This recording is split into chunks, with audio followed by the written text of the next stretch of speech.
Praise the Lord. प्रभु के नाम की स्तुति हो।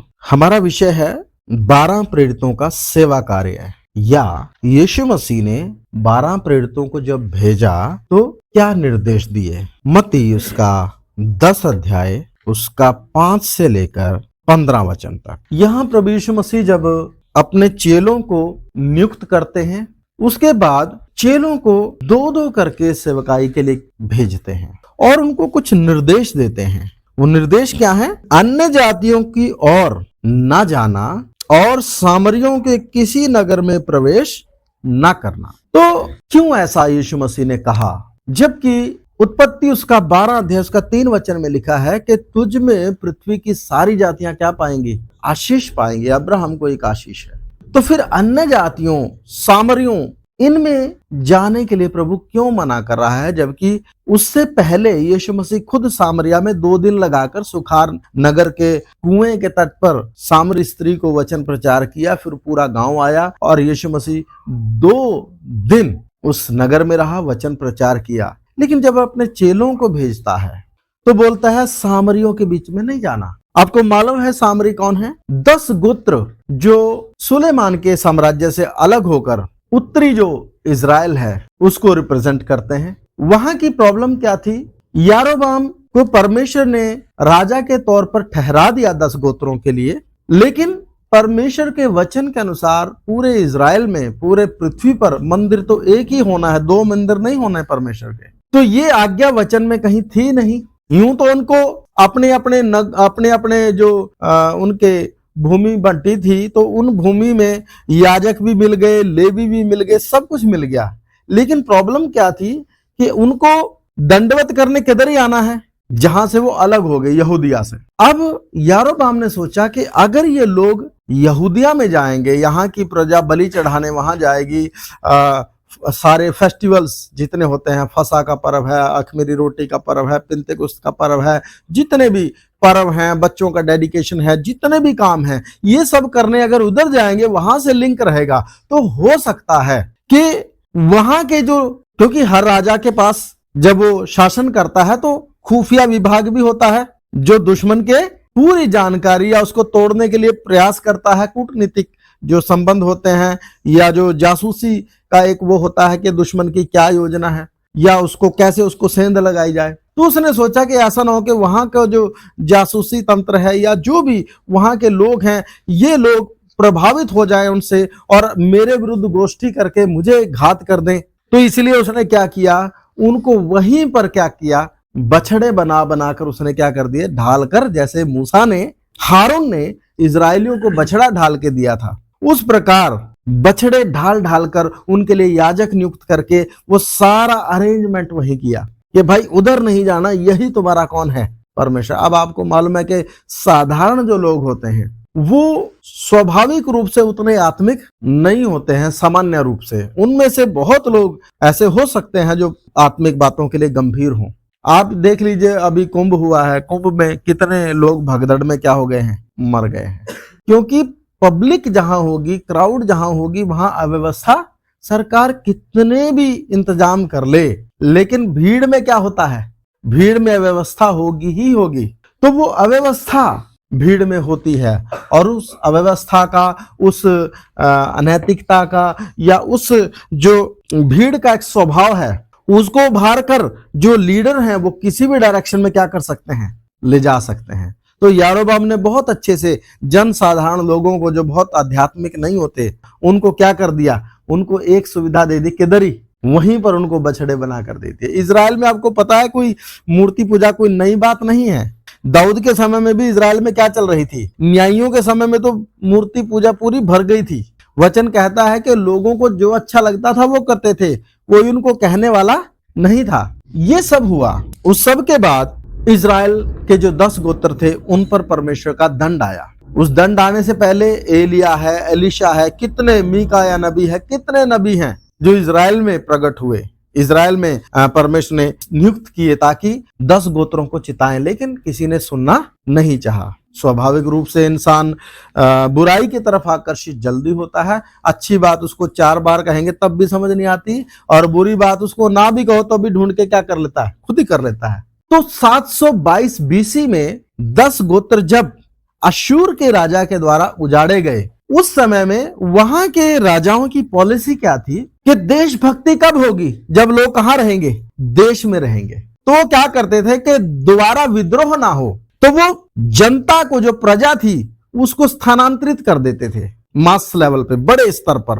तो उन्होंने क्या किया, क्योंकि एक बार उनको जीत लिया तो देश प्रेम होता है, आजादी की भावना रहती है, तो उस चीज को खत्म करने के लिए उन्होंने एक प्रोग्राम बनाया था कि इजरायलियों को निकालकर दूसरे देशों में बसा दिया वहां से, और वहां वचन भी पूरा हुआ कि अगर तुम आज्ञा नहीं मानोगे, मैं तुम्हें उस देश से निकालकर क्या कर दूंगा? बाहर दूसरी जगह पर क्या कर दूंगा? छितरा दूंगा, बिखेर दूंगा। मतलब जैसे आज्ञाकारिता और विश्वास के द्वारा इजरायली मरुभूमि में परखे जाने के द्वारा, क्योंकि बहुत से मारे भी गए जब परमेश्वर की परख में क्या हुए? असफल हुए। लेकिन जो परमेश्वर पर विश्वास करके चले वही इजराइल के क्या हुए?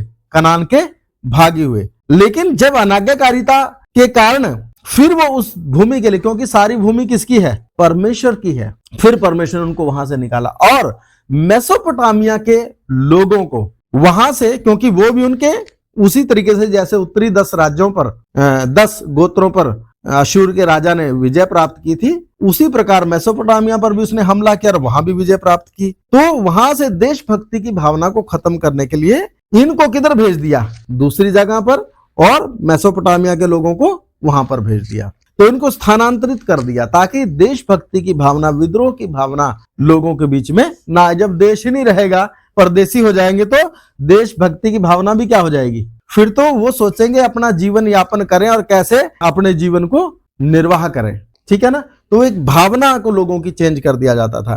तो जो लोग मेसोपोटामिया के क्षेत्र से लाकर इजराइल में बसाए गए, वो लोग आकर वहां के अपने देवी देवताओं की भी पूजा कर रहे हैं, और जहां आए हैं वहां जब उन्होंने परेशानियां, जंगली जानवरों की और तमाम तरह की समस्याओं को फेस किया, तो उन्होंने ढूंढा कि यहाँ के देवता कौन से हैं। तो उनको पता चला कि यहाँ तो परमेश्वर की क्या होती है? आराधना होती है। तो वो परमेश्वर की भी क्या करने लगे? आराधना करने लगे। दोनों काम करने लगे, मूर्ति पूजा और परमेश्वर की आराधना। वो सामरी वो लोग हैं जो मूर्ति पूजा भी करते हैं और परमेश्वर की भी क्या करते हैं? आराधना करते हैं। तो प्रभु ने मना किया कि सामरियों में और कहां नहीं जाना? अन्य जाति लोगों में नहीं जाना। क्यों मना किया? जबकि अब्राहम को परमेश्वर ने आज्ञा दी थी कि तुझ में पृथ्वी की सब जातियां क्या पाएंगी?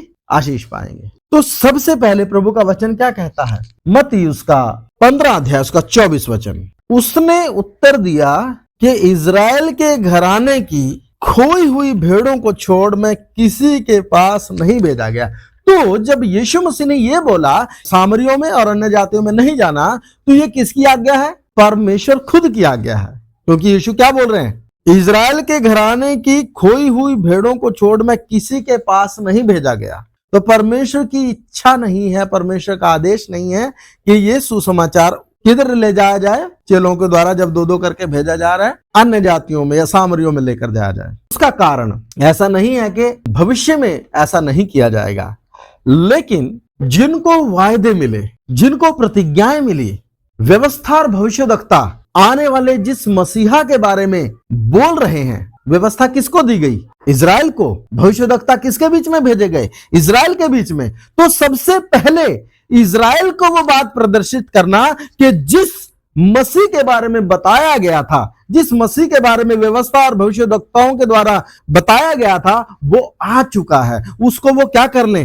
पहचान ले। उसी काम के लिए यूहन्ना बपतिस्मा दाता को भी भेजा गया था, ताकि वो मार्ग तैयार करे। मार्ग तैयार करने का मतलब लोगों के मनों को आने वाले व्यवस्था और भविष्यवक्ताओं के अनुसार मसीहा के लिए उनके मनों को क्या करे? तैयार करे। चेले भी इसीलिए भेजे गए कि इजराइल पर इस बात को प्रकट करें कि व्यवस्था और भविष्यवक्ताओं के अनुसार जो मसीह आना था, वो मसीह आ चुका है, लेकिन वो एक समय के लिए है। आप इस चीज को अच्छी तरह जानते हैं कि परमेश्वर या कोई भी, आप भी जब स्कूल में टीचर हैं, स्कूल में जब आप बच्चों को होमवर्क देते हैं, तो उनको करने के लिए आप कितना समय देते हैं? जितनी छुट्टियां होती हैं उतना ही तो बच्चों को होमवर्क करने के लिए क्या होता है? छुट्टी खत्म होती क्या है? आप क्या करोगे? चेक करोगे आप। और मैं अपने बच्चों को कोई काम बोलते हैं को बोलते रहेंगे, ऐसा थोड़ी है। हम उसके काम की क्या भी लेंगे? आउटपुट भी लेंगे कि जो उनको बोला गया था उन्होंने किया भी है या नहीं किया है। तो याद रखें, परमेश्वर हमेशा बातें करता, अवसर देता नहीं रहता है। वचन कहता है यदि आज तुम उसका वचन सुनो, शब्द सुनो, तो अपने मनों को कठोर न करो। तो परमेश्वर हमारा करता है और जो वो हमें बोलता है उसके प्रति वो हमारे जीवन में आज्ञाकारिता चाहता है, डिमांड करता है। और उसके अनुसार भजन संहिता उसका 139 अध्याय में तो लिखा है कि तू मेरे चलने उठने बैठने लेटने को क्या करता है, भली भांति छानबीन करता है और मेरे विचारों को दूर ही से समझ लेता है। मतलब जब उसका वचन बाइबल में या प्रचार के द्वारा या व्यक्तिगत अध्ययन के द्वारा हमें परमेश्वर हमसे बात करता है, तो परमेश्वर इस बात को भी देखता है कि इसकी सोच में, इसके व्यवहार में, इसके चाल चलन में, इसके ढंग में कुछ परिवर्तन आया है या नहीं आया है। उस चीज को क्या करता है, नोट करता है। हमारा होमवर्क कोई कॉपी पे नोट्स नहीं है, ठीक है, नोट्स बनाना एक अलग विषय है, लेकिन हमारा होमवर्क क्या है कि हम परमेश्वर की इच्छा के अनुसार क्या करें, जीवन बिताएं। और मैं उनमें अपना आत्मा समवाऊंगा कि वे मेरी विधि और मेरे नियमों के अनुसार चलें और उनको माने, ठीक है ना।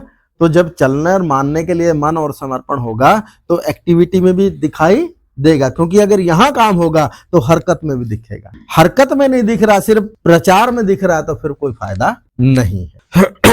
इसलिए प्रभु कहते हैं कि क्या मत करो जी, सामरियों में और अन्य जातियों में ना जाओ। एक समय के लिए पूरा फोकस किस पर है, इज़राइल पर है। क्यों? उनको वायदे मिले हैं, उनको प्रतिज्ञाएं मिली हैं, उनको व्यवस्था और भविष्यद्वक्ताओं के द्वारा बात की गई है और उसी के अनुसार परमेश्वर जब यीशु मसीह आ गया है उसी के अनुसार प्रचार करने के लिए उनको बताया गया। लेकिन जब इज़राइल ने स्वीकार नहीं किया, तब ये अवसर किसको भी दिया गया, अन्य जातियों को भी दिया गया, और वो वचन के अनुसार पहले से तय था। इसलिए परमेश्वर जो भी काम करता है स्टेप बाय स्टेप करता है। जिनको परमेश्वर ने वायदे दिए उस वायदे के अनुसार उनके सामने उस घटना को पूरी हो गई है करके प्रमाणित भी किया। लेकिन वो लोगों की मर्जी है कि वो उस पर मन लगाना चाहें या ना चाहें। उसके बाद 7 से पढ़ें जरा। और चलते चलते यह प्रचार करो, स्वर्ग का राज्य निकट आ गया है। चलते चलते ये प्रचार करो कि स्वर्ग का राज्य निकट आ गया है। हाँ जी। बीमारों को चंगा करो, मरे हुओं को जिलाओ। अथॉरिटी, बिना अधिकार के परमेश्वर कभी किसी को भेजता नहीं है। अब अधिकार तो यीशु मसीह के नाम में सबको मिला है। यीशु मसीह के नाम में स्वर्ग पृथ्वी का अधिकार यीशु मसीह को मिला और यीशु ने अपने नाम में हम सबको क्या किया है, उस अधिकार से भेजा है। लेकिन उस अधिकार का, अब देखिए, गहेजी एलिशा की छड़ी लेकर शूनेमिन स्त्री के लड़के के पास दौड़ कर गया, लड़का ठीक हो गया, लड़का मर गया था, नहीं जिंदा हुआ। तो अगर गहेजी का जीवन एलिशा से मैच नहीं करता, देखिए एलिशा है जो अपने उस्ताद एलिया से 2 गुना मसा लेकर बैठा है, वो भी चेला है, एक चेला गहेजी भी है। गहेजी को कुछ नहीं मिला है, क्यों? गहेजी के मन में क्या है, रुपए का लोभ है, हेरा फेरी है, गड़बड़ी है। वैसे चाटुकारिता बहुत तगड़ी है, सामने खड़ा रहता, हाथ धुलाने वाला है, लेकिन मन से क्या नहीं है, समर्पित नहीं है।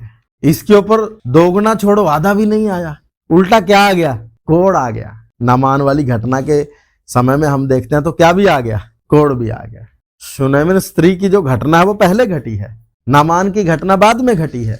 तो वो शूनेमिन स्त्री के समय में जो छड़ी उसको मिली उसके बेटे को चंगा करने के लिए या उसको जिंदा करने के लिए, वो तो नहीं कर पाया। वो क्यों नहीं कर पाया? बाद में नामान के समय में क्या हो गया, पता चल गया। वचन में कहता है जो तुम कानों में फुसफुसाते हो मैं कोठों पर क्या करवाऊंगा, प्रचार कराऊंगा। इतना आसान नहीं है। जो कुछ हमारे मन में है, आज हम विचार में लेकर बैठे हैं, कल हमारे किधर भी आएगा, जुबान पर भी आएगा, फिर जुबान से फिर हरकत में भी आएगा। कोई चीज छुपती नहीं है, परमेश्वर अपने समय पर प्रकट करता है। तो अधिकार दिया है, जब अधिकार दिया है बीमारों को चंगा करने का, मरे हुओं को जिलाने का, कोड़ियों को शुद्ध करने का, दुष्ट आत्माओं को निकालने का, तुमने सेंत मेत पाया है, सेंत मेत क्या करो, दो।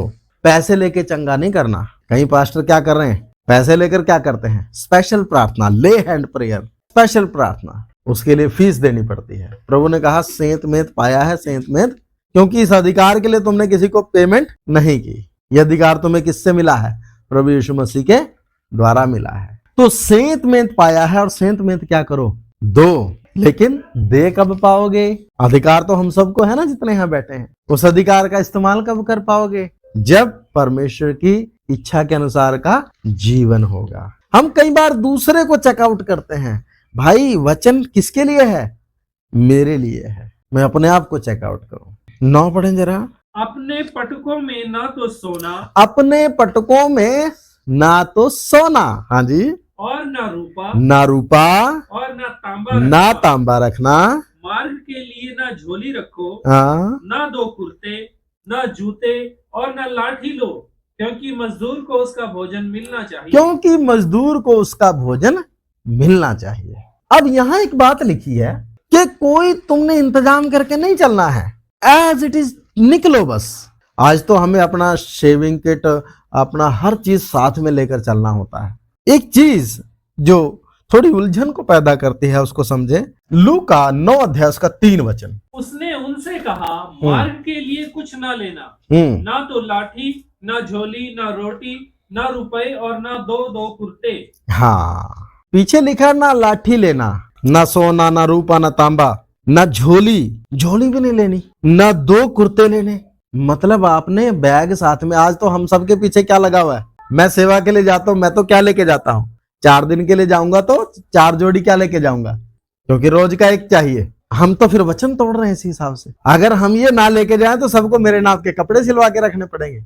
यहाँ साफ लिखा है, मार्ग के लिए क्या नहीं लेनी, झोली, झोली बोलने से उस बैग, बैग नहीं लेके जाना। आज बैग है ना, पहले तो ऐसे कपड़ों की पोटली बना लाठी के पीछे क्या कर लेते थे, ये टांग के लाठी ऐसे कर लेते थे, ऐसे ही चलते थे लोग, ठीक है ना। आप पिट्ठू बैग आ गए उसकी जगह, और लाठी तो कोई लेता भी नहीं, चाहे बूढ़ा हो। ना झोली, ना 2 कुर्ते, ना जूते, ना लाठी, क्योंकि मजदूर को उसको भोजन मिलना चाहिए। तो आज की परिस्थिति में क्या करें फिर? उस समय तो जब जा रहे हैं, तो अगर आप गए तो आपको चलकर जाना है। एक दिन का सफर 7 मील है, 7 मील, 1 मील में 1.61 किलोमीटर है, तो 7 मील में करीब करीब 11.5, 10.5, 11.5 किलोमीटर बनता है। एक दिन का सफर इतना माना जाता है, क्योंकि पैदल चलना है। और जब पैदल चलते हैं तो अपना सारा सामान भी लेकर चलना होता है, क्योंकि खाने की भी जरूरत है। रास्ते में कोई लंबी लंबी लोग यात्राएं करते थे तो सारा सामान भी लेके चलते थे, साथ में गधे या कोई पशु भी रखते थे, उन पर ला देते थे। तो उनको भी, जानवर एक दिन में कितना चलेगा, तो उसको भी आराम देना है, खुद भी आराम करना है, इसलिए जगह जगह सराय होते थे। तो ये सब होता था। आज तो हम जाते हैं और आते हैं, कन्वेंस इतना अच्छा है, फिर भी हम अपनी अपनी पोटलियां साथ लेके चल रहे हैं। लाठी नहीं लेनी। लाठी उस समय क्यों रखते थे, आज क्यों नहीं रखते भाई? पहले हमारे यहाँ, ये हमारा जो गांव है ये भी बाग के अंदर ही था बसा हुआ, आसपास सारे बाग थे, है ना।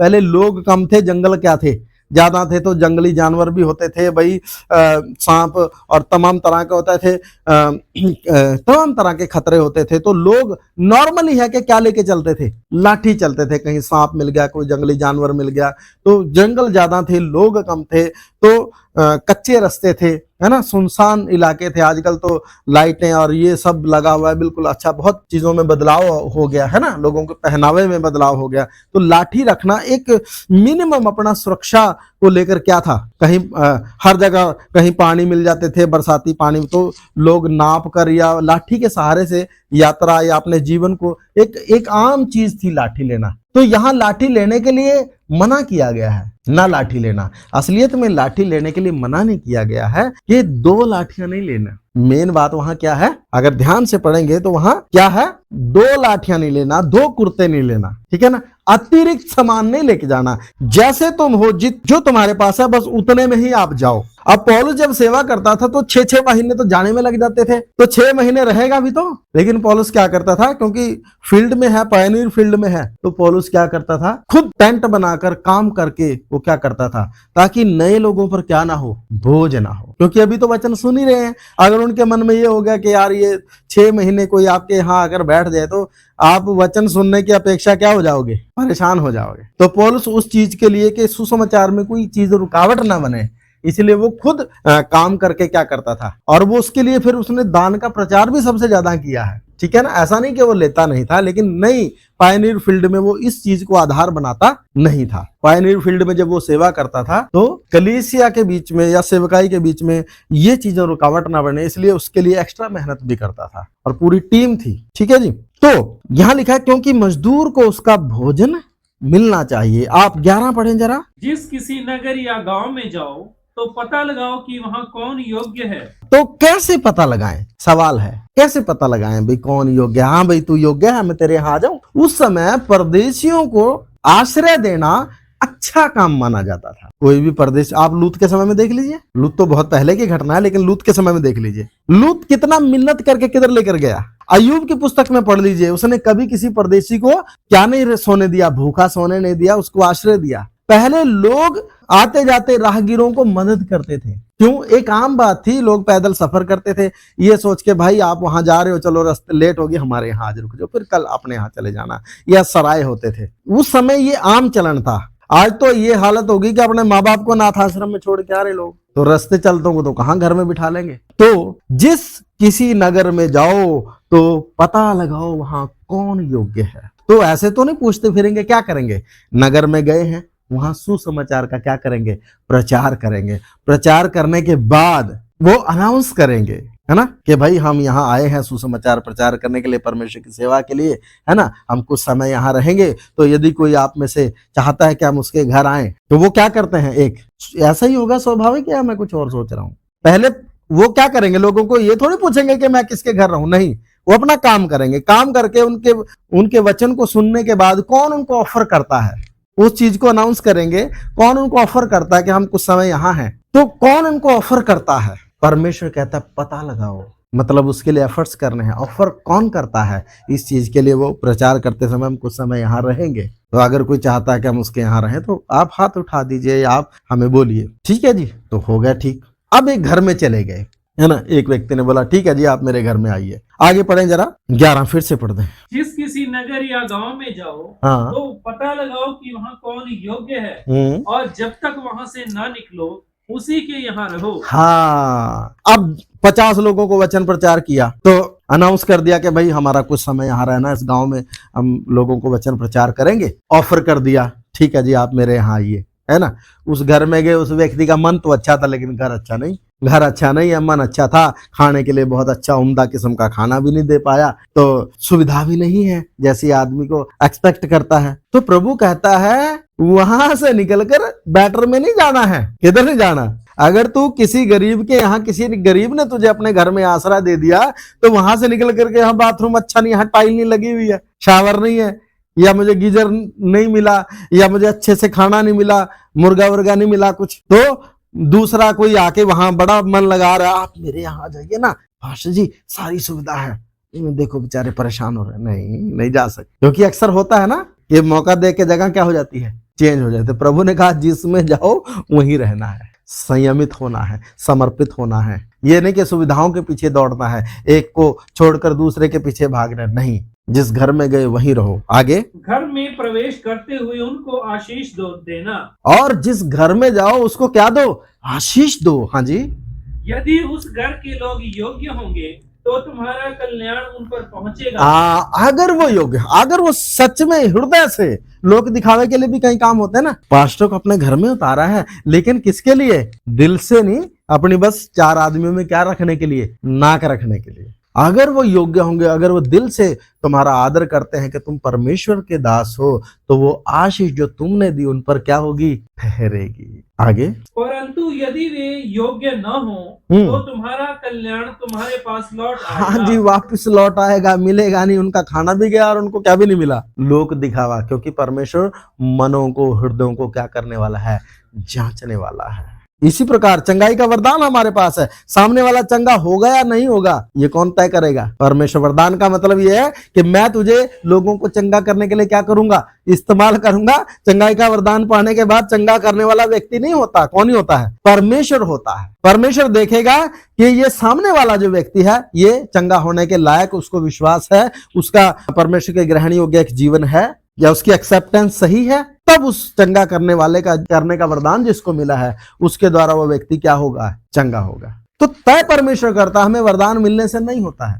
चंगा करने का वरदान पाने की कोई ऐसी कोई इमरजेंसी नहीं है। विश्वास से प्रार्थना करके भी क्या होता है? व्यक्ति चंगा होता है। कि वरदान से ही चंगा होता है, ऐसा नहीं है। जो कोई तुम्हें ग्रहण ना करे और तुम्हारी बातें न सुने, उस घर या उस नगर से निकलते हुए, ध्यान दीजिए, आप गए किसी गांव में, प्रभु क्या कहते हैं, तुम किसी गांव में गए, तुमने अपने आप को उपस्थित किया कि मैं यहां रहूंगा, किसी ने निमंत्रण स्वीकार ही नहीं किया, किसी ने तुमको अपने घर में ही नहीं लिया, तो वो जो तुम्हें मेरे नाम से जब मैं तुम जा रहे हो, जो तुम्हें स्वीकार नहीं कर रहे हैं, किसी को अपने घर में लाना है तो उसके लिए खर्च भी होगा। जो तुम्हारे ऊपर व्यय नहीं कर सकता, जो तुम्हारे लिए समय नहीं दे सकता, धन नहीं दे सकता, जो तुम्हारे लिए अपने आप को प्रोवाइड नहीं कर सकता, वो मुझे स्वीकार नहीं कर रहा है। और अगर वो स्वीकार नहीं करते तो क्या करना है, उस घर या उस नगर से निकलते हुए अपने पांव की धूल झाड़ डालो। हाँ, उस गांव की धूल को भी अपने पांव पर रखना नहीं है। क्यों?